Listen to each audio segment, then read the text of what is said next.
Okay, great.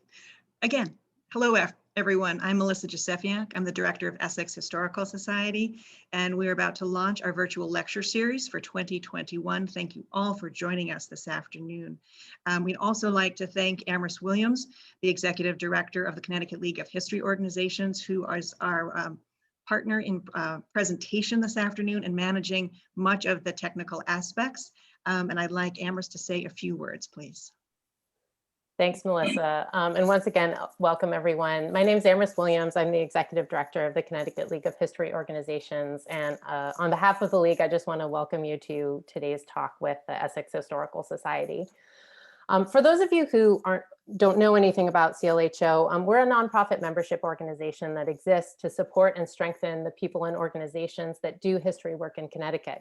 So these include town historical societies like Essex, museums, large and small, libraries, archives, ethnic and community organizations, and of course the staff, board members, volunteers, and history enthusiasts who make them tick.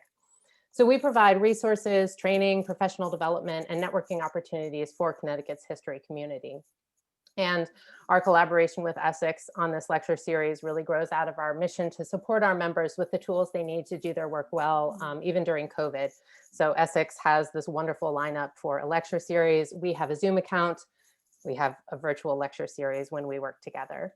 And we also work closely with Connecticut Humanities to advocate for the importance of history and cultural heritage at the state and national levels. During COVID, all of CLHO's programming is virtual, so it's easy for you to get involved and see what we're all about. I encourage you to visit our website, clho.org, for more information. We have some workshops coming up this spring on sort of using virtual tools and other things like that to connect with your audience during the pandemic. With that, I'll hand things back over to Melissa. Thank you so much for giving me this moment to say a few words, and I'm very much looking forward to hearing our talk today. Thank you. Great. Thank you, Amherst. And as I was saying before, this is our first virtual lecture series. For about a year now, EHS has been Zooming through our board meetings and our committee meetings, but this is the first public program. So there are bound to be technical glitches. If something does happen, please have faith, have patience. If you get knocked off, please come back in through the same link. We will set you up again. So there are many ways to reconnect with us. As Amherst said, this is also being recorded, and we hope to have it on our YouTube channel within the next few days. As registered participants, you will also be receiving the link to the recording so that you can watch it later on in case there are extra details that you have missed or if you got knocked off. So again, please have patience and we'll manage this just fine. I'm speaking on behalf of the board of EHS, of Essex Historical Society. If you are a board member out there and people can see you, please wave so they can acknowledge our board members.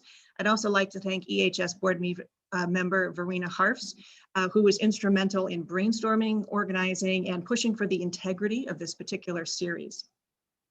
We'd also like to welcome our friends from Essex Meadows, the home site of our lecture series for the past 6 years, during the before times, of course. And once COVID-19 has been contained, we'd love to return to our in-person programming, not just at Essex Meadows, but in all of our indoor programming. So keep your eyes open to our social media channels and our website. We'll be doing a number of outdoor programming in this spring and summer months, but hopefully we can all stay connected. So it's very interesting, the timing of this virtual lecture series, the shared past, early African Americans in the Lower Connecticut River Valley. We receive questions every week about unheard voices, about people with diverse backgrounds, enslaved peoples, native peoples, people of color, or the slim possibility of the Underground Railroad or abolition. The questions keep coming every single week. A week does not go by when I do not receive a question. And of course, we are very interested in discussing the town's involvement in the West Indies trade and later in the ivory trade. And teachers are asking us all of the time to contribute primary source documents addressing people of color, so that as we were putting together our virtual lecture series, we knew this is the topic that we wanted to address because the demand is simply there. There's a great desire to learn more, and EHS can share what we know and put our audience in contact with those who can shed light on these topics. And to that end, we're going to start with this, our first virtual lecture series.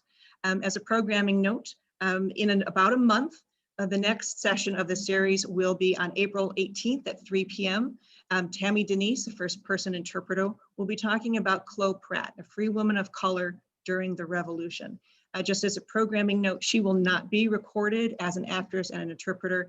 It is her right for her intellectual property to just have it be a live event. So be mindful when you see that notice, it will only be offered at that one particular time.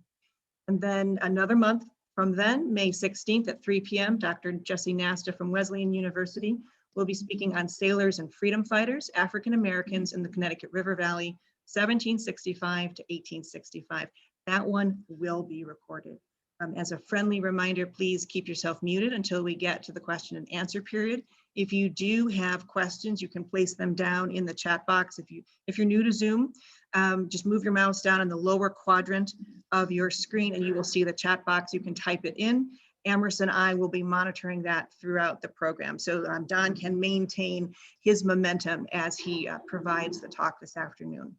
And on that note, I'd like to introduce our speaker this afternoon, Don Perreault. Don grew up in Chester and attended local schools. He is passionate about the area's history and has partnered on a number of projects with the region's museums and historical societies.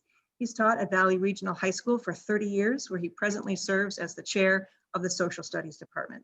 His talk today, Forgotten Voices, A History of Slavery in Saybrook, was the subject of his master's thesis at Wesleyan University. And to the best that we can on Zoom, please join me in welcoming Don Perreault. Thank you very much for inviting me this afternoon. As a teacher, I've spent my last year in front of a computer teaching, so this is kind of new. I'm used to this, where many of you, this is a little foreign, but I've spent many years in a variety of capacities researching and working in the history of the Lower Connecticut River Valley. If there's one history topic that is most near and dear to my heart, it is that of slavery in Saybrook. Let me first tell you where my interest begins. In the summer of 1996, I was in the midst of my master's program at Wesleyan University. I was taking a course at the time called Researching Ordinary People. As I recall, it was a course to get you ready for the researching aspect of your thesis. We were giving a reading dealing with colonial Connecticut, and I came across the following. It said, prior to the American Revolution, the colony of Connecticut had the highest population of slaves in all of New England, and New London County, of which Saybrook was a part, had the highest slave population of the Connecticut colony. To place this into context, let me share with you the following population statistics. In 1770, Connecticut had an African-American population, vast majority of these being slaves, of 5,698. Massachusetts, a maritime community, much larger in many ways than Connecticut, had an African-American population of 5,229. A decade later, Massachusetts slave population or African-American population was 5,280. Connecticut's was 5,885. I mean, the numbers were amazing. Further, when I looked at the county of Connecticut, New London County, which I will tell you that we were a part of at the time, had an African-American population, vast majority of those being slaves, of 1,920 persons. The next closest was Hartford County with 1,320. Fairfield County, 1,134. So New London in many ways was off the charts when it comes to this. This placed Saybrook, which at the time would have included the towns of Old Saybrook, Westbrook, Essex, Deep River, and Chester, within the county with the highest slave population in New England. The historian Matt Warschauer noted, by 1774, half of the colony's ministers, lawyers, and public officials owned slaves, along with 1/3 of its physicians. In 1776, there were just over 5,000 humans in bondage in Connecticut, the largest number of any New England colony. 1 in 4 estate inventories at the time included slaves. For me, this news was shocking. In 1996, I was very well read on the history of the Lower Connecticut River Valley, and nowhere was there any mention of slavery, save the occasional house servant. And this is where my journey began.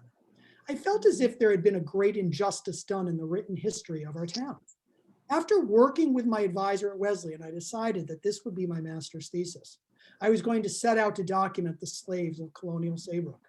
I spent weeks reviewing every book on the towns of Saybrook and much historical material on the state of Connecticut. None of them made mention of slaves, again, with the exception of the occasional house servant. Maybe I had missed something. How could the statistics say one thing and the history books tell us the complete opposite? When I questioned local historians, I was told that slavery played no role in Connecticut. When I brought up the 18th century statistics to the town historians, I was told that they must have been involved in the whaling trade around New London. To me, there was no way the statistics could support such an assumption. The whaling industry in New London did not take off until the first half of the 19th century. I do have to clarify this with the exception of two historians, both very good friends of mine. One was a man whom I very much miss to this day, Don Malcarney of Essex. While he was very reluctant to admit the existence of these slaves, he was a great mentor to me when it came to examining the colonial records. He soon came to grasp the importance of slavery in Saybrook. And the other was Brenda Milkowski, the expert on West Indies trade in the Lower Connecticut River Valley. Her words were simple and guiding when she said to me, "You may be onto something here." Now I was on a mission. I began to scour the vital records, births and deaths of Saybrook Colony with minimal success. No matter how much I looked, there was little mention of slavery. Maybe the town historians were correct. Maybe slavery had not impacted Saybrook. Until one day when two things dawned on me. The first, that slaves would have been baptized by their owners regardless of their age. And the other, that slaves were property and thus treated as such in wills and probate documents. As I dug through the will and probate inventories and the baptism records of those living in Saybrook prior to 1800, the slaves began to come forth. There they were in plain sight, uncovering those slaves, those men and women who had been brought to this country in chains, was an experience that I will never forget. It was as if I had pulled back a curtain to expose the sins of our fathers. To this day, one thing troubles me about these probate inventories. The slaves were almost always listed with the livestock. And Melissa, could you show that first Sure. piece on page 2, please? Mhm.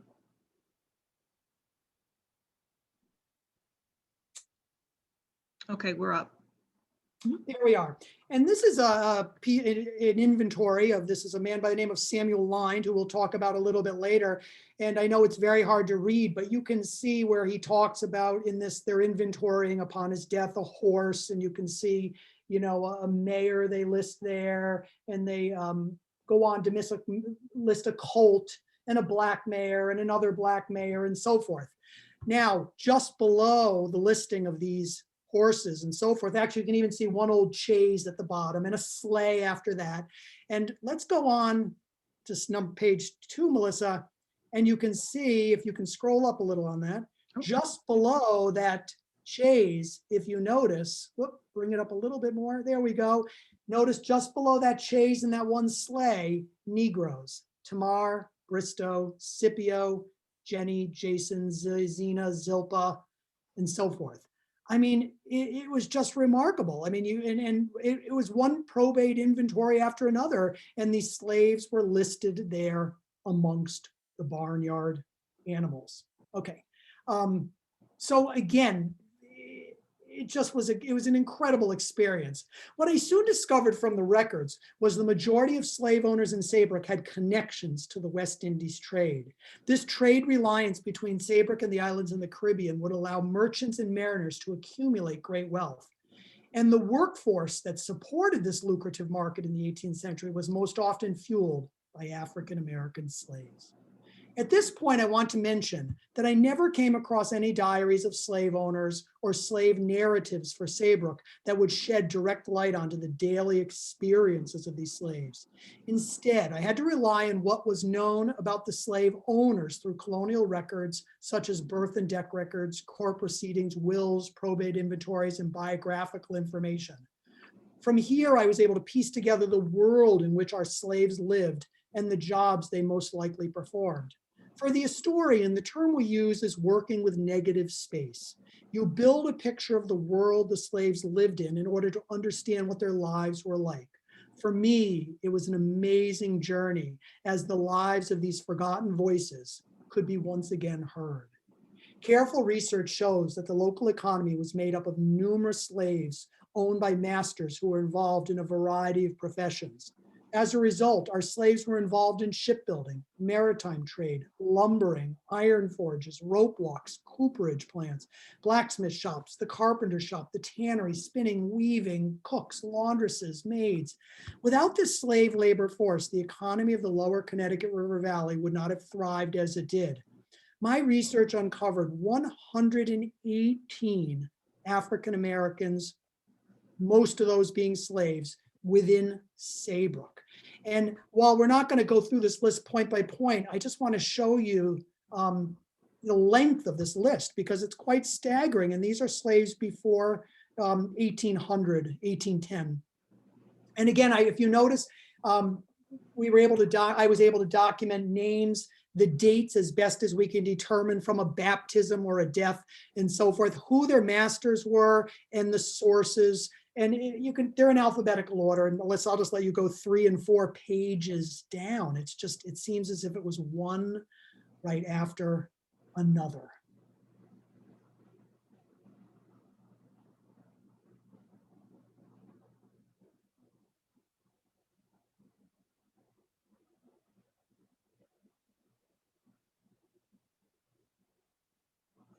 I just want to try and take my time here. I know people are absorbing the information too. It's so interesting too. And when you look at many of these names, you can see that so many of them are just common, but yet others of them have, classical references and so forth.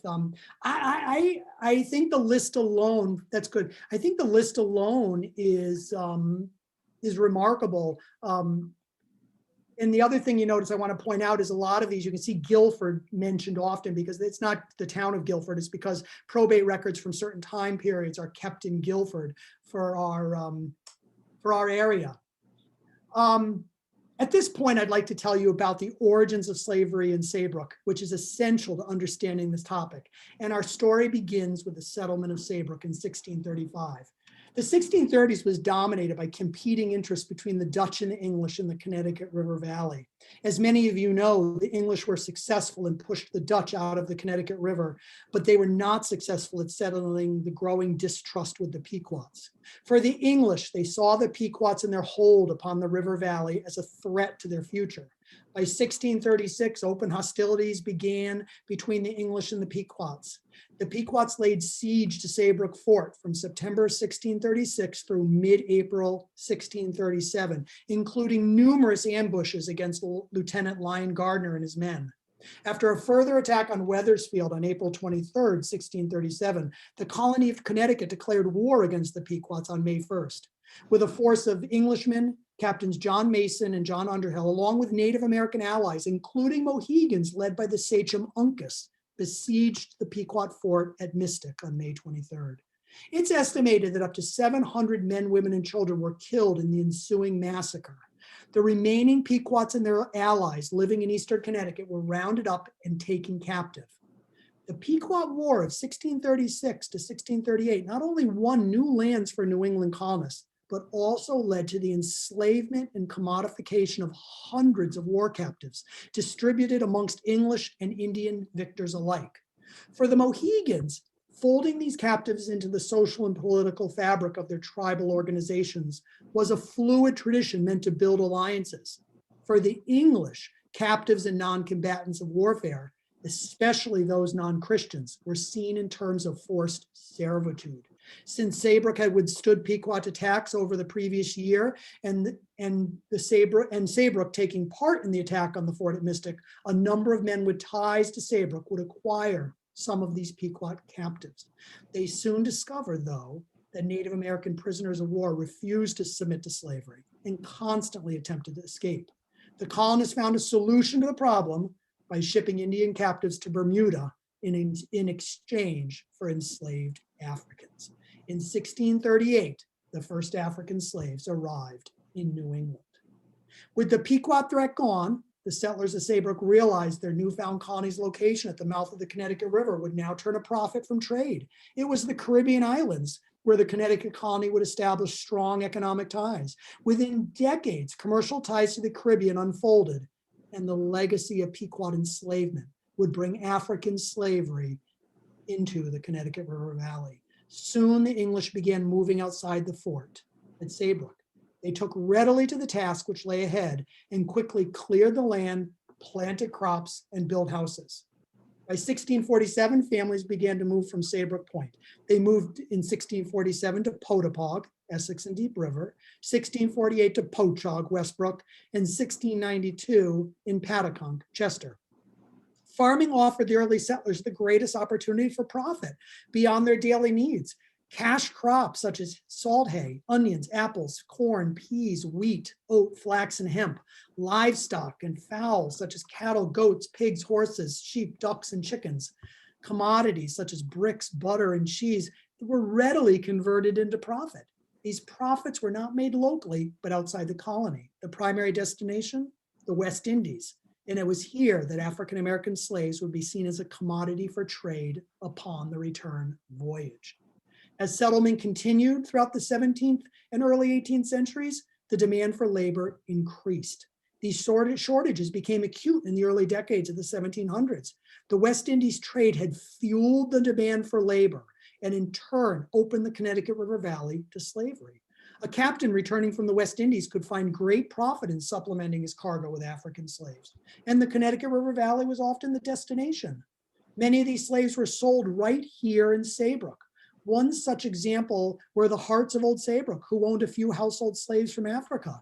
The records show that one little girl was purchased at a slave auction that was held periodically at the corner of the Boston Post Road and Main Street next to the Humphrey Pratt Tavern. This site is today directly across from the old Saybrook Congregational Church, and the Humphrey Pratt Tavern still exists. The building is still there. For those wishing to look beyond the auction block, the Connecticut Current reveals numerous advertisements for slaves. Middletown maps of the period show slave dealers along the city's wharfs. And by the mid-1700s, Middletown was one of the largest ports of call for the slave trade, all proof of an active slave market within the Lower Connecticut River Valley. And this is just a great image, not of our area, but again, a great image from Massachusetts Bay of what a very, a slave auction would have been like here in Saybrook. It's really a wonderful, a great image, captures the moment. Now I'd like to tell you about when slavery first arrived in Saybrook using a few examples I discovered. And again, the lecture would last hours if I told you everything that I had discovered, but I'm just going to choose a few. The slaves brought into Saybrook were trained to be jacks of all trades. Depending on the nature of the farming, it was necessary for the slaves to be able to perform many, if not all, of the same tasks as the master. The artisan and merchant were very similar, except that here the slaves would most often learn the artisan's craft or the merchant's trade. In this case, output could be doubled and tripled with very little overhead. Female slaves were also purchased in order to help offset domestic demands. By the last decade of the 17th century, slavery had become a way of life in Saybrook. The records of the 1690s begin to document the existence of slaves as seen through three men. The first documented slave that I found in Saybrook belonged to Daniel Raymond, who was quick to see that his black servant had a pair of shoes for the long winter which lay ahead. His order was placed with the cobbler, John Whittlesey of Saybrook, and on November 21st of 1691, that pair was delivered. James Lord and his wife Elizabeth Hill of Saybrook had 5 children. And again, I keep saying Saybrook, many of these people are, beyond Essex and so forth. It's just Saybrook, again, was what encompassed all of these towns we know today. James was an active merchant within the Saybrook community. Lord acquired the wealth and means to purchase slaves. Early records indicate that in the year 1693, a servant girl was living in the Lord household and that Lord was responsible for her care. Whether this was an indentured servant or slave is not known, but the Lord family would own slaves throughout the 18th century. Therefore, it is not beyond reason to speculate that this servant girl was most likely a Black servant who probably tended to many of the domestic needs of the family. Lieutenant William Pratt had arrived in Connecticut with the Reverend Thomas Hooker and helped found the colony of Connecticut. In 1637, he was sent to Saybrook as part of a garrison to protect the fort from Indian attacks. Following the Pequot War, he returned to Hartford until 1645. In that year, he returned to Saybrook and settled with his family. As the area around the fort became crowded, a number of families moved into the area of Potapong. William Pratt was one of these. He and his wife Elizabeth had 8 children, and upon his death in 1678, he was the largest landowner in Potapong, owning large tracts of Essex, Deep River, and Chester. Nathaniel Pratt was the youngest of William Pratt's children. In 1688, he married Sarah Beeman of Saybrook, and together they had 7 children. Nathaniel would become one of Potapong's leading citizens, the town's first innkeeper, and had a thriving cooperage. For Pratt, owning slaves would elevate his status. His cooperage provided barrels for the swift trade that was taking place at the wharf in Potapong. Records indicate that Pratt had an Indian slave. The Indian is never referred to by name in the records. The choice of an Indian over a Black slave was probably due to the fact that Nathaniel Pratt's father, William, had been friendly with Uncas and his son Joshua. This Indian was surely a slave whose family had been property of the Pratts a generation earlier as a result of the Pequot War. The Indian reference most likely helped with his large land holdings, collected the necessary materials for the cooperage, actually, he owned quite a lot of land up on Hoop Hole Hill section of Chester, most likely for the cooperage. 30 years after the settlement of Saybrook, the Reverend Thomas Buckingham arrived. Buckingham's years as minister of the community were very successful. A new meeting house was built. The collegiate school was established, later to become Yale at Saybrook Point. And the articles of discipline known as the Saybrook Platform were drawn up. Buckingham was highly regarded by the community, and his death in 1709 was a great loss. Thomas Buckingham was characteristic of many ministers of the time. He owned a number of slaves who tended to the needs of his household. His inventory and distribution attest to this. To his son Hezekiah, he gives the Negro boy Peter to be his slave servant, which he values at 40 pounds. And to his son-in-law, John Kirtland, his Negro boy Philip, valued at 50 pounds. Interestingly, 3 of the early slave owners mentioned, Lord, Pratt, and Buckingham, they all knew one another very well. Each held an elevated status within the community, either by virtue of their mercantile interests, their religious leadership, or land holdings. Unfortunately, they were not unique in owning slaves, Indian or African. In the decades that followed, shipbuilding and trade became so essential to the economic life of Saybrook that there were several hundred vessels engaged in trade on the river and on the seas. Slaves were also indispensable in the maritime industry upon which so many of New England's economy depended. The shipbuilding trades relied heavily on slaves as sailmakers, rope makers, caulkers, shipwrights, and anchor makers. 2 examples of slaves taking part in either shipbuilding or maritime trade were slaves by the name of Dick, owned by William Mitchell of Potapong, and another slave named Dick, possibly the same person, although I don't think it is, owned by Gideon Lead of Chester. Both slaves were mentioned in advertisements for runaway slaves in the Connecticut Current. And Melissa shows you here, this particular one, you can see an advertisement in the Current, ran away from the subscriber on Sunday night, the 21st, a Negro man named Dick, stout built, a scar on the right side of his neck, another on his ankle bone, carried off with him, and they give great descriptions in these. But what I like is, if you can scroll that up a little bit more, Melissa, I like it, what I found so interesting was at the bottom where it said, whoever will take up said Negro and turn to the subscriber shall be handsomely rewarded and all necessary charges paid by Gideon Lead. But this line, all masters of vessels or others are forbid harboring or carrying off said. Can you go to the next one, please? Sure. The next one, again, another this is a decade later. When you judge from the description, I don't believe it's the same person. But again, if at the bottom, you can see our William Mitchell here says the exact same thing. Can you scroll up just a little bit, Melissa? And again, all masters of vessels and others are forbid harboring said Negro on penalty of law. Now, when you look at the advertisements in the Connecticut Current, the only ones that specifically list this line are advertisements put in there by merchants and mariners. So these, I don't think there's any question these slaves were involved either in the building yard or the shipyard or in some type of mercantile activity. There's a third advertisement I put in there for you, just to show you a general one.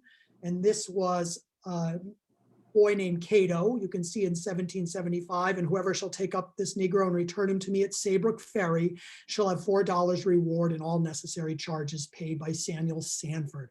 I have to look into Samuel Sanford at some point because I guess he owned the ferry at Saybrook because you could find him there. This was much more characteristic of a slave advertisement from the time period. While it's unclear what these slaves may have done, the note regarding those involved in the maritime trade who may have taken them on is evidence that they were in some ways involved in trade. Most advertisements don't cite this line.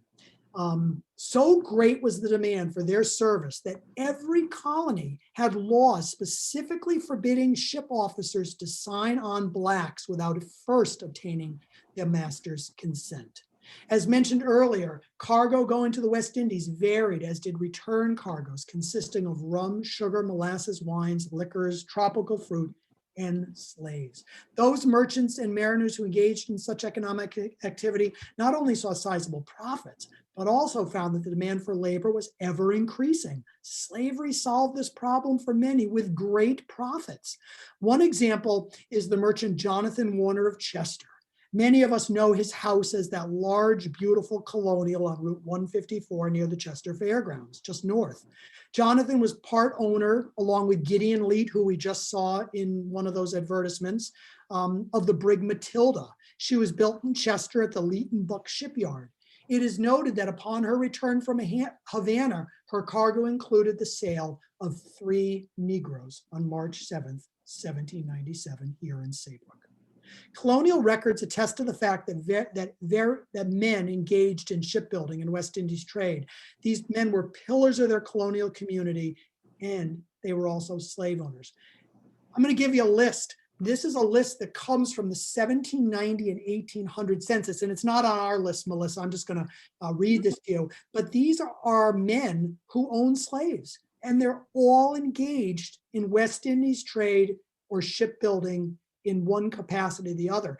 And many of these names you'll recognize from Essex, or Chester and Saybrook, William Buck, Joel Canfield, Jedediah Chapman, Samuel Dickinson, Elijah Hart, William Hart, Nehemiah Hayden, Joseph Kirtland, Gideon Leet, William Lind, Noah Scoville, Timothy Starkey, Jonathan Warner, and Elijah Waterhouse. While many of the names of the slaves are lost to history, the census records show all these men as owning slaves, many of them multiple slaves. There's little doubt that these slaves helped to build the economy and fortunes of colonial Saybrook. Two, I have to tell you, very rare examples are in the collection of the Essex Historical Society. These records just don't exist.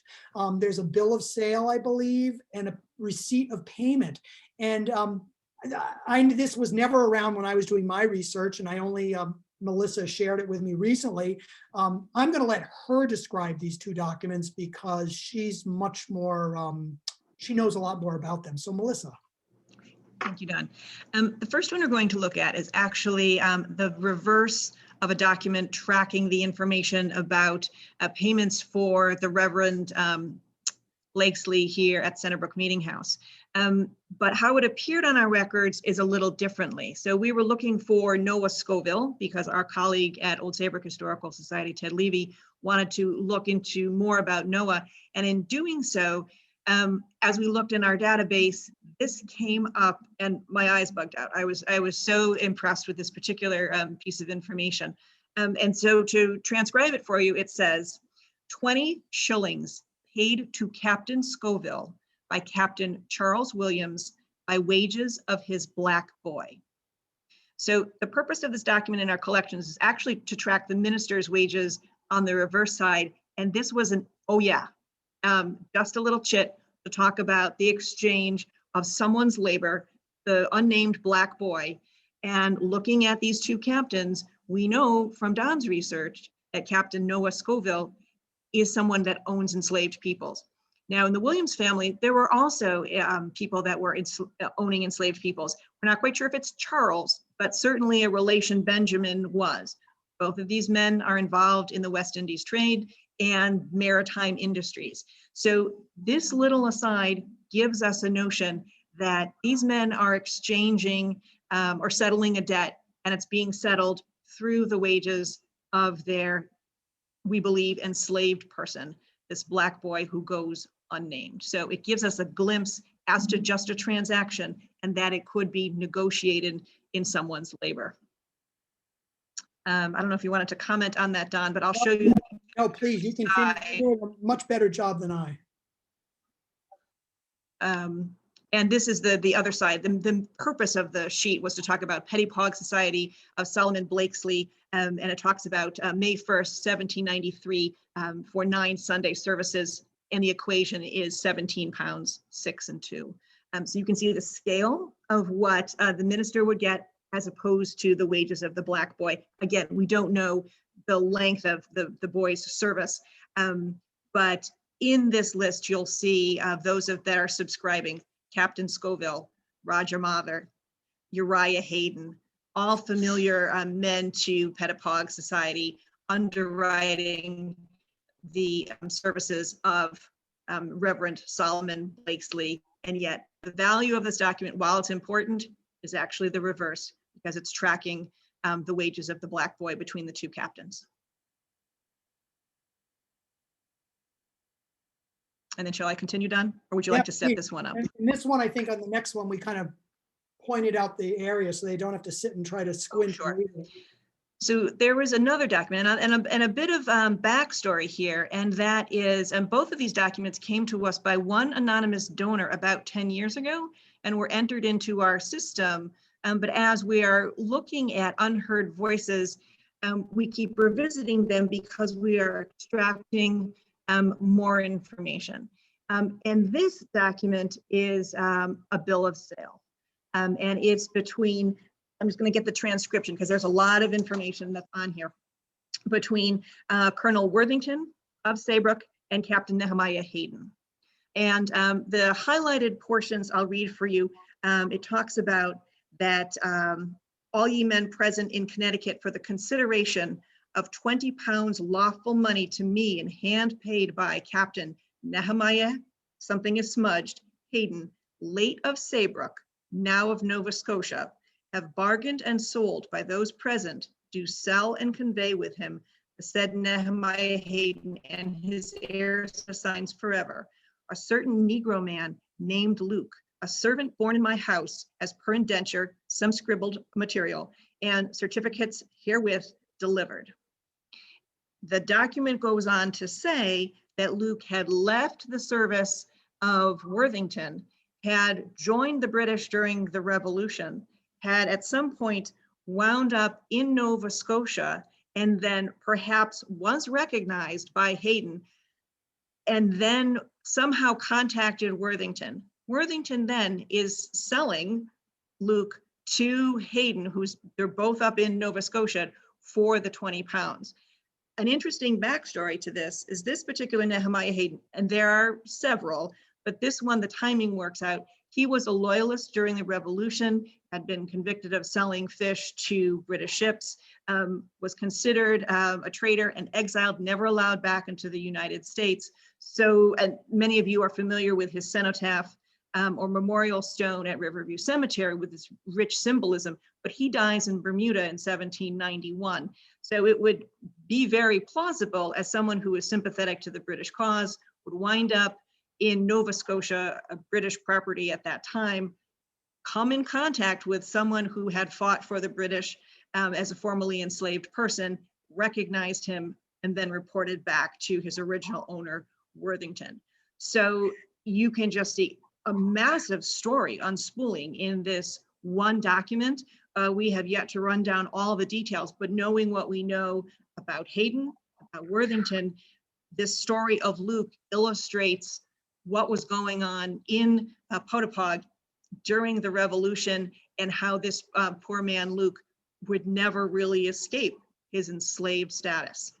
What I find fascinating about this document also is the name Worthington and the fact that this boy was born in his house. I'd love to do a little genealogical research to find out if this is a descendant of our Reverend Worthington, and this may be the very same slave family that they've been passed down through generations. So it's a great document, and I have to tell you, Essex Historical Society is so lucky to have such a tangible piece like this. This just doesn't happen. Mhm. Thank you, Melissa. Now I want to go deeper into the story with more slaves. In Saybrook, slave owners found it necessary to train their slaves in a variety of tasks in order that the day-to-day affairs could be taken care of in their absence. The slaves became skilled in many fields to benefit his master. Slave owners such as Samuel Willard, John Kirtland, and Samuel Lyme would become economic pillars of the 18th century colonial Saybrook as a result of West Indies trade. Their dependence upon slave labor would guarantee their economic success. Colonel Samuel Willard was a prosperous farmer, ran a saw and grist mill, and owned over 800 acres of woodlot. During his lifetime, he amassed a sizable fortune for these ventures. Early baptism records for the First Congregational Church of Saybrook indicate the following slaves' baptisms associated with Samuel Willard: Kate in 1739, Lucas in 1744, Hagar, an infant, in 1746, Peter in 1748, and Ruth in 1767. He married Sarah Lynd, another slaveholding family in Saybrook. Based on the extent of Samuel's holdings, there is little question that much of his agricultural products and timbers were intended for West Indies trade. In addition, the sawmill would have been very active in shipbuilding in Chester. Samuel lived in present-day Old Saybrook, and his grist and sawmill were located just below Cedar Lake in present-day Chester. The foundation for this mill still stands at the intersection of Wig Hill Road and West Main Street in the north quarter of Saybrook, or Chester. This journey could not have been made on a daily basis. Since slaves were trained to work in such mills, it is very likely that one or more of his male slaves, Lucas, Hagar, Peter, spent much of their time running the mill. In addition to Lucas, Hagar, and Peter probably working this mill, there was livestock to be cared for, sold, butchered, meat smoked. When Willard died in 1780 and his inventory listed 185 swine, one can safely assume that 20 years earlier, this number must have been much greater. This significant number indicates more livestock than the local economy could absorb. It was clearly intended for West Indies trade. It is without doubt that these three slaves had their work cut out for them. John Kirtland and his son, also John, were blacksmiths. They are recorded in the Saybrook records as John Kirtland Sr., called Smith, and John Kirtland Jr., called Blacksmith. During the 18th century, the two men had an active business. When Captain John Kirtland Jr. died on February 5th of 1787, his inventory listed a number of items indicating his trade as blacksmith: tongs, hand irons, large hand irons, steel yards, old iron, chain, crowbars, shovels, tongs. I mean, a very extensive list. But Kirtland he had to have been extremely successful, for during his lifetime, John Kirtland owned no fewer than 9 slaves. His records indicate the following slaves: Cato, Caesar, Scipio, Elikium, Manna, Nanny, Phyllis, Rose, and Tamar. Rose and Tamar were probably household servants, as they are specifically mentioned in John Kirtland's will. Rose was willed to his wife Mehitabel, and Tamar was given her freedom. But the number of blacksmith tools and the quantity of steel listed gives us a picture of how Cato, Caesar, Scipio, and Elikium spent much of their time. As West Indies trade boomed in the 18th century, a blacksmith had an endless amount of work as local building yards put out ships for the lucrative trade. One can imagine that at any given time, 2 or 3 of these slaves would have been working John Kirtland's farmland, while the others would have been in the blacksmith shop. The one who worked in the shop was most likely trained and managed the everyday affairs. Kirtland was prosperous, as the number of slaves alone indicate. Even upon his death, his inventory still lists 4 of these slaves. Kirtland was not the only blacksmith to own slaves, I might add. Captain Benjamin Williams was also a blacksmith and owner of the Essex Iron Works. Williams' shop was located at the first dam at the mouth of the Falls River in Essex. He is noted for having made the iron works for the ship Oliver Cromwell during the American Revolution.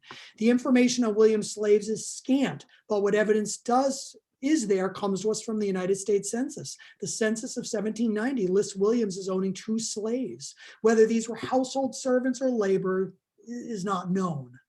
Samuel Lyme, I have to tell you, it was almost as if I had opened a window into the past and could see so clearly. To this day, this is the most remarkable story of all the research I did. And it's incredible, as you're going to see. I hope you find it incredible. I do.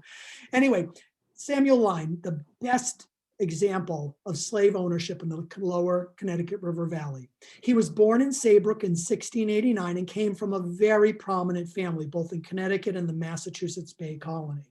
His father, Nathaniel Pratt, gave the land and building at Saybrook Point for the collegiate school, which would later move to New Haven and become known as Yale University.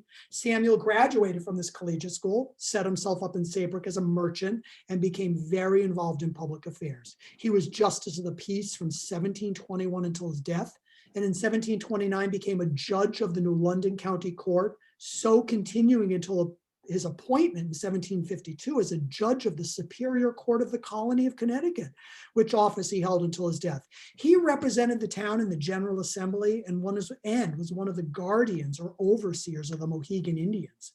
Today, we know his family because of Line Point, location of the lighthouse in Old Saybrook. Samuel died in 1754 in the 65th year of his life. Unfortunately, Samuel's only son and business partner, Willoughby, had died a year earlier in 1753 at the age of 42. These 2 men, so close to one another, left Samuel's grandson with one of Connecticut's largest colonial fortunes. And I have to tell you, this fortune was remarkable. And even my good friend Don Perreault, who knew so much about this area, when he saw the extent of this fortune, I never forget, he couldn't believe it. This was something. During Samuel and Willoughby Lyme's lifetime, they amassed a fortune through the management of a very large farming venture and cottage industry. If one looks at Samuel and Willoughby's probate inventories just 1 year apart, you can see the size of this fortune. Listed in large quantities are silver cups, silver needle cases, silver buckles, English and French coin pieces, dollars, half dollars, quarters, half quarters. Now I have to tell you, these are not dollars like we think of today. These are dollars that Spanish use. That's where our money comes from. These early Spanish pieces. There were Spanish cob pieces, pistarines, which are also Spanish money, a large quantity of jewelry. And again, the Spanish and French money is a clear indication of West Indies trade or mercantile trade also, because the currency was readily available. But it is the large quantity of agricultural items listed which tells one how they made their money. And there were large quantities of wheat listed, Indian corn, barley, oats, beans, malt, English hay, meadow hay, cattle, wheat, swine, horses. This operation was by no means small, and a great deal of what was listed was destined for the West Indies because the local market could have never absorbed this. Samuel, being very involved in civic affairs, left the day-to-day operations to his son Willoughby. But there's no way Willoughby, even with his social standings, would have gotten his hands dirty with any of this. So therefore, slave labor was essential. And with the wealth of these 2 men, it is little wonder that with a closer look, one can readily find the slaves listed in the probate inventories.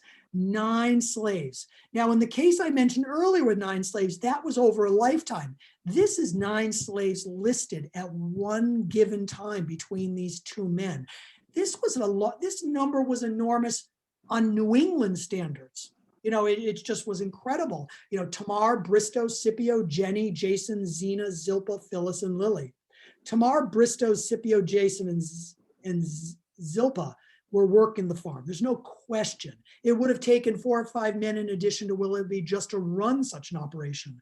On any one occasion, you would have found these slaves working the crops, tending the livestock, shearing the sheep, making repairs, tending to the needs of the 2 farms, bringing goods to the wharf at Essex and at Saybrook. While the operation of this farm was of large scale for Saybrook, this could not alone have produced the wealth these men had. And this is where I have to tell you, the story was really amazing. A close look at the probate inventory tells that they were running a cottage industry.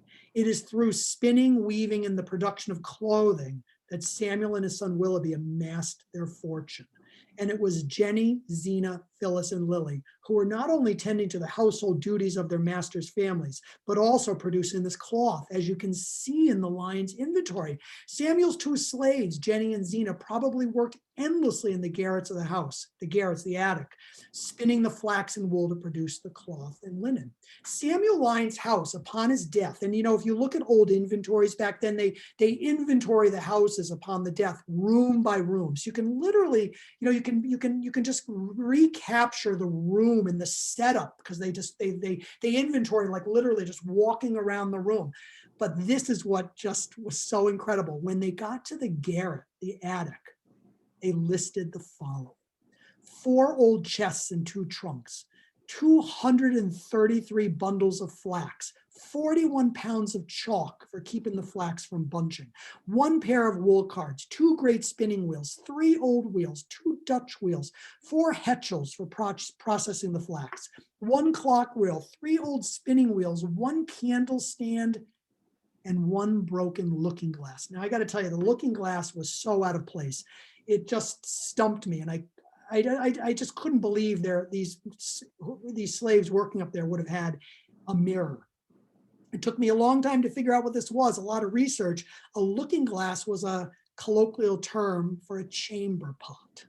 So there was a chamber pot up there for these girls.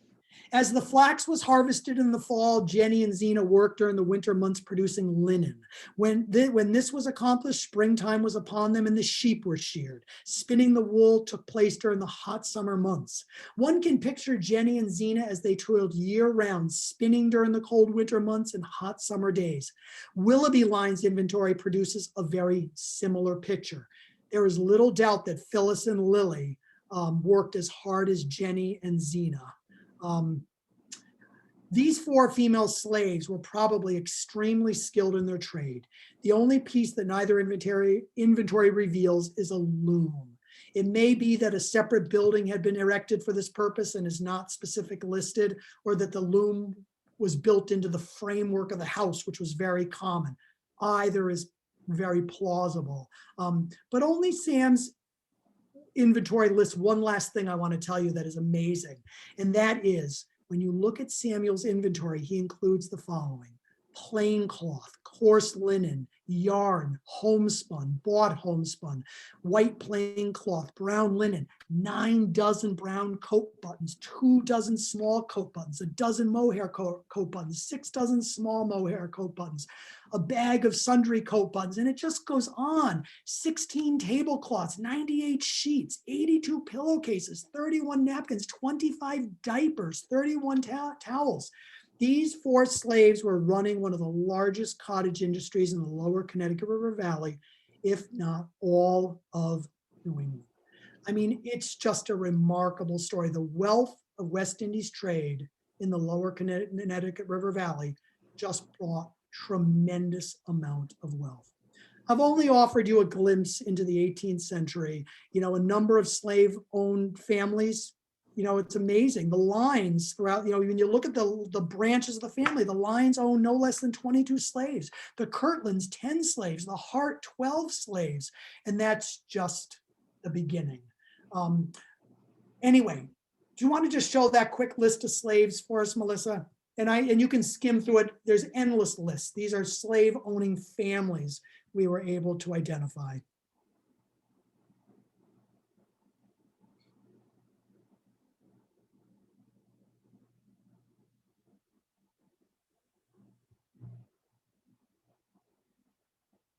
You can just see, and these are just the ones we were able to identify. That's great. Thank you. I'm going to wrap by just telling you one quick last thing before I pull it all together here. And that is another amazing story was Willoughby Lyne, that young son who had died at 42. His wife, Margaret, went on to marry 2 other times. And you know what? 3 of these female slaves stayed with her entire life. She died 40 years later. And it's a beautiful story for another time.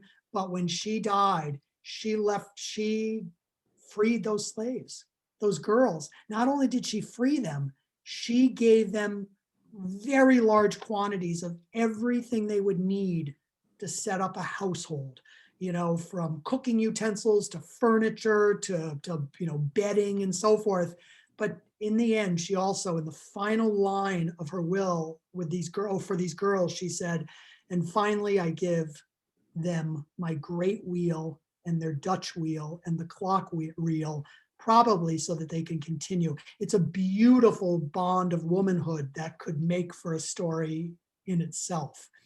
Anyway, Saybrook had prospered from West Indies trade and her reliance upon slave labor. And like I said, I could spend hours telling you the rest of them. The institution of slavery became ingrained into the very fabric of life in the colony of Connecticut. With the American Revolution came new ideas about freedom and individual rights. As the abolitionist movement gained steam in the early 19th century, Connecticut would eventually pass gradual emancipation legislation that would be enacted over time. Many who gained their freedom left Saybrook for areas where greater job opportunities were available and the likelihood of discrimination, was diminished. As the population declined, so did their once rich culture that had existed in the Lower Connecticut River Valley. Streams were dammed, mills were constructed, and the economy of Saybrook was transformed. Where great fortunes had been made in trade with the West Indies, a new generation saw profits in mills along the Falls River and the Patacon Brook. Slavery was replaced by the newly arrived European immigrant. In the decades of the early 19th century, our new nation grew and slavery became a divisive national issue.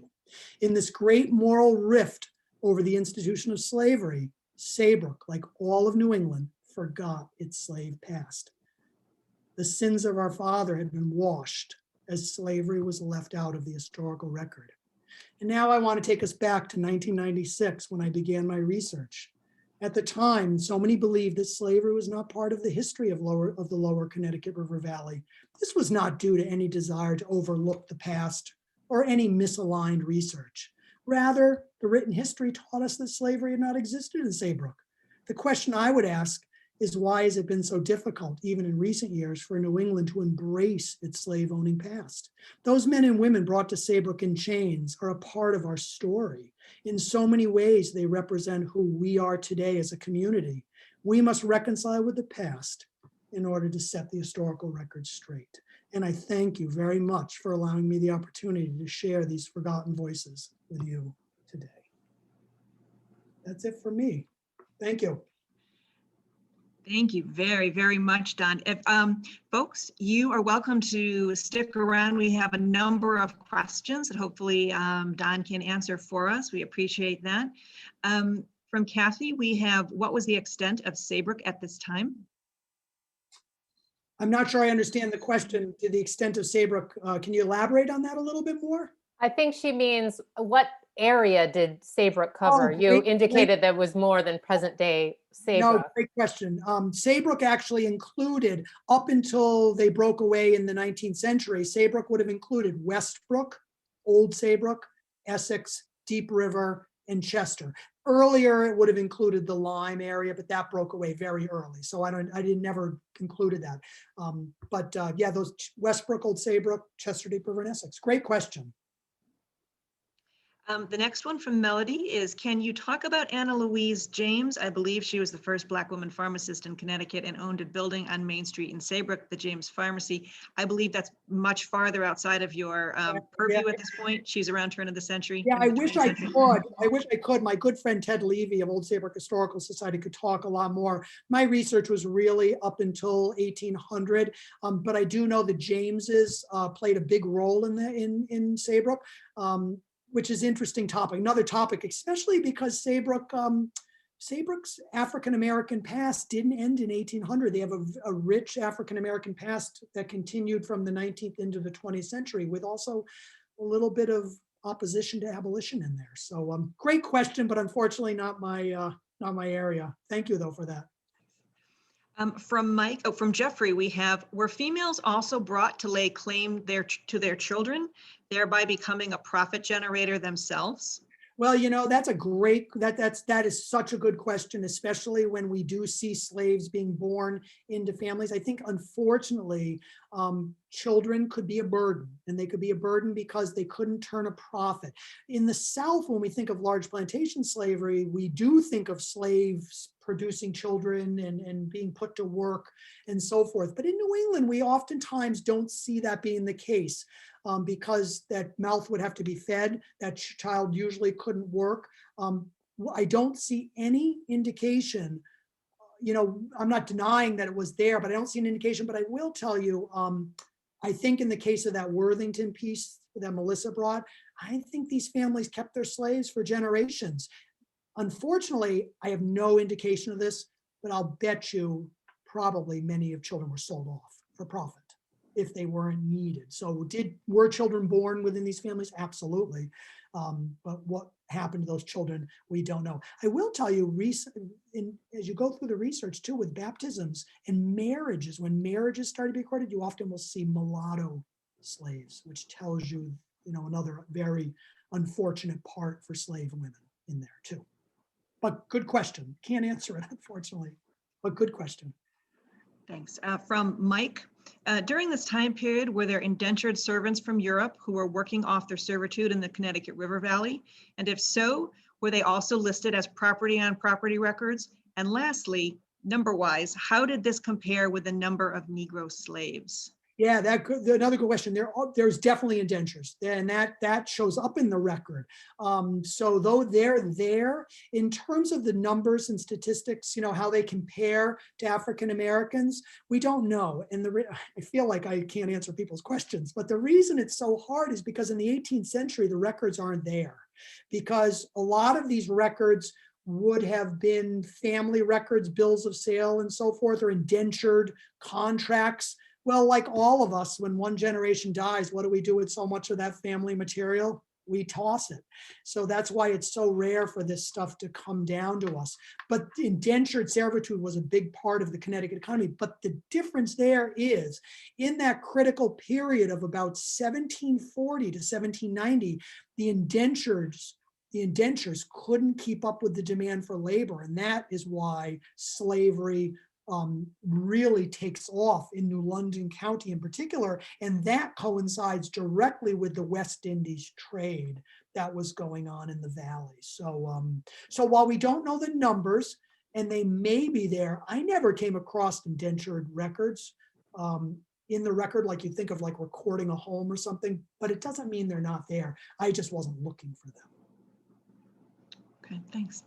And now another question from Shani, I hope I'm pronouncing that correctly. With regard to terminology that's considered culturally sensitive at present, I've noticed fairly recently that in many academic circles, there seems to be a preference to say slave master rather than slave owner, and to say enslaved person rather than slave. Can you comment on which types of terms are considered to be most appropriate? And just another follow-up on that same question, many of the African Americans who had been sympathetic to the British cause and were resettled in Nova Scotia later went to Sierra Leone or Freetown, the British colony at the time, and formed one of the groups that became the Creole people in Sierra Leone. Well, that last piece is really interesting, because here we see Nehemiah Hayden in Nova Scotia and the slave there. So wouldn't it be wonderful to be able to track that? In terms of terminology, I have to tell you that my research I did was done back in 1996. So when Melissa asked me to do this, to bring this back up to you, I mean, I was a little rusty. And so my terminology may not be current. I think we have to be sensitive to that, and I think it's important to be sensitive to that. So I think I refer to them all the time as slave owners. I think as we learn more, you know, I think that Melissa and I were actually talking about this just the other day, is that when I did this research, no one no one was doing African-American research at all. It just wasn't being done. As a matter of fact, even when I was doing the research, all the material that even existed was from the 1960s. There was nothing current, whereas a lot of current scholarship has been done. But you know what's incredible? When you look at New England colonial slavery, not abolitionism and not Civil War era slavery and so forth, when you look at colonial slavery, there just even now is not a lot out there. So I guess what my terminology that I was using today probably is a little antiquated, and I apologize for that, because I was, again, looking back on my old material. I don't know if I answered that. Thanks, Don. From Brenna, given that the British promised freedom to enslaved individuals, is there any understanding of how his enslavement continued? I assume they're talking about Luke with Nehemiah Hayden. I don't have an inkling as to how that went. No, we don't. But I also think, the Haydens are, I think, well known enough in the Valley that I wonder if this could potentially be a great little research project, because I bet you there might be something out there on Luke somewhere, or at least if there be material on Nehemiah Hayden, and within that we might be able to find out a little bit more. A good way of answering it is we don't know, but we don't know yet. We don't know. So stay tuned. Let's see, from Steve, what do we know about the remnants of African culture, music, ritual, textiles, barrier practices, etc., that the enslaved may have practiced in Saybrook? Yeah, the good question. We do, there is nothing. And the reason there is nothing is because the far as I know, the African slaves being baptized Christians had to be buried within the cemeteries. So in terms of those burial practices, I don't know. The other, another interesting thing is that, a few times I would come across suicides of slaves. And I thought that was quite a fascinating thing, not because that wouldn't coincide with their plight and how terrible it was and so forth, but I came across some interesting research once, anthropological research, that that some African culture had a belief that when you dream, you can travel back to where you came from. And there's a great Southern folk story, called The People Could Fly, that comes to us out of the slave plantations and so forth. And I oftentimes wondered, with those unfortunate deaths, was there any connection to a desire to go back? But in terms of the culture, we don't know. I mean, we do know, when you get into the South, like around New Orleans, we can see that rich blending of the cultures. But here, I think it gets back to that issue of just their culture wasn't taken seriously. The Harts owned some slaves that we get a little glimpse into. One or two of the household servants who wore very colorful clothing and would, there's one particular slave whose name is getting me right now, but you can look it up in the Hart stories, where she would pray to the moon at certain times and had these superstitious behaviors. And that's a really neat piece for them. And that you can find very readily in the book on the Harts of Saybrook. So I don't know. There's one other piece that I don't want to take up too much time on this, that I think is quite fascinating. And Melissa and I were talking about this the other day, is that slaves in the cemeteries, they're there, but there's no stones, because no master was going to put up stones for them. The Harts put up a stone for their slave Leah, who was buried in their plot. But the one group of slaves in Cypress Cemetery in Old Saybrook are way toward the back, and they're on the left side. And when they were buried there, you can see, when you look at the stones coming toward the front of the cemetery, when they died, they were buried way in the back. But what the interesting point that Melissa and I were talking about is, when you look at those graves, all the graves in that cemetery face north, so that when you're walking toward the back, you're seeing the graves, except these slaves. And these slaves' graves face south, overlooking the cove. And I have no idea why, but I've wondered a couple things about that. Does it get to your question? Was it something cultural? I often wonder if they were looking out over the water whence they came as children. I also wonder if the sins of their fathers were too much for them to face, and they faced the name away so it wouldn't face forward. I mean, I think it's a great question that we may never know. But unfortunately, that's why I call these people forgotten voices. We just don't know how we have to contextualize them into the bigger picture, even to understand who their lives. Great question. From Pamela. So when probate lists male slaves with the items found in the stable, horses, carts, and slaves, does this mean that these slaves lived in the stable? Probably yes. Yes. Probably the only people that would have been in the house would have been a domestic female slave to tend to the fires at night and make sure breakfast was ready in the morning. But yes, and then the girls probably would have lived up in the garrets of the house. And yes, the boys, men probably, we don't know. We can only know from the slaves that we do know about in the greater New England that they did probably live in the barn. And I think there was a reason for that. They didn't want them in the house. I think it's also the fact that there was probably an issue of, like we had talked about earlier, we don't want to have additional slaves because there are additional mouths to feed. So we have to keep an eye on these slaves and keep them separated. We have to remember, it's so dehumanizing. It's so inhumane, the slavery. And I think that's one of the reasons why we in New England have such a hard time embracing our past, is because it is so horrible. And the Civil War taught us, that South did that, but we were the great, liberators. Well, unfortunately, that's not the case. So good. Carol says, absolutely amazing presentation. Thank you, Don. Thank you. Brian says, I noticed the surname Freeman on some of the lists. Yeah. When was this name given and how often was it used in this area? I'm guessing that was another thing. And I can remember back 25 years ago asking some people in the know, some scholars at Wesleyan about that. Those were most likely slaves that had received their manumission. Those are slaves that had been given their freedom.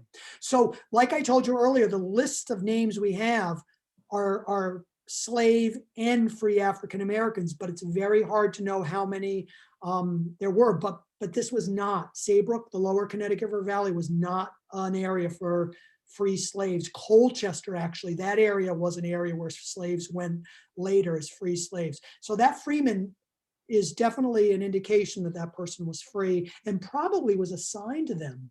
That name was probably assigned to them when that manumission was registered. Okay. Pauline gives us the website for the Connecticut Society of Genealogists specifically to fill in gaps for the Worthington family. Amherst has also provided us a link for those of you that are monitoring the chat for the terminology, for appropriate terminology from the National Park Service. And Amherst also writes that enslaved person is preferred at this point. I think so. Okay. And I think that's everything. That we've got. That's the end of the chat. If you wanted to ask a question, let's see. Oh yeah, and then we get a lot of thank yous and wonderful presentation. So if there are some people who would like to just hang back a little bit more and talk with Don or Amherst and myself, we're happy to do that. Meanwhile, please join me in thanking Don Perreault.